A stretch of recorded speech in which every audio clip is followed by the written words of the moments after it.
In the hills, up the street, down the valley, by the sea, palaces and high streets, countrysides and SCZs.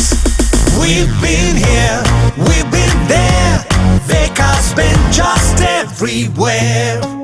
ప్రమాదాలు జరగకుండా అన్ని చర్యలు తీసుకోవాలని AP హోంమంత్రి Anitha company యజమానులకు సూచించారు. కంపెనీలు సజావుగా నడిచేందుకు రాష్ట్ర ప్రభుత్వం అన్ని విధాలుగా సహకరిస్తుంది అన్నారు. పదే పదే ప్రమాదాలు జరిగితే కంపెనీలు మూసేసేందుకు వెనకాడమని హెచ్చరించారు హోంమంత్రి. లాస్ట్ ఇన్సిడెంట్ అవ్వాలి, మళ్ళా ఇన్సిడెంట్ జరగకూడదు. మళ్ళా పదే పదే ఒకే కంపెనీలో ఇన్సిడెంట్స్ జరుగుతున్నాయని వస్తే గనక ఆ కంపెనీని మూసివేసే పరిస్థితి వరకు తెచ్చుకోవద్దు. ఇది నాది రిక్వెస్ట్ అనుకుంటారో వార్నింగ్ అనుకుంటారో వాట్ ఎవర్ మేబీ, దయచేసి చేతులతో దండం పెడుతున్నా. నిన్న ఇన్సిడెంట్ లాస్ట్ ఇన్సిడెంట్ అవ్వాలి, మళ్ళా ఇన్సిడెంట్ జరగకూడదు. మళ్ళా పదే పదే ఒకే కంపెనీలో ఇన్సిడెంట్స్ జరుగుతున్నాయని వస్తే గనక ఆ కంపెనీని మూసివేసే పరిస్థితి వరకు తెచ్చుకోవద్దు. ఇది నాది రిక్వెస్ట్ అనుకుంటారో వార్నింగ్ అనుకుంటారో వాట్ ఎవర్ మేబీ, దయచేసి చేతులతో దండం పెడుతున్నా.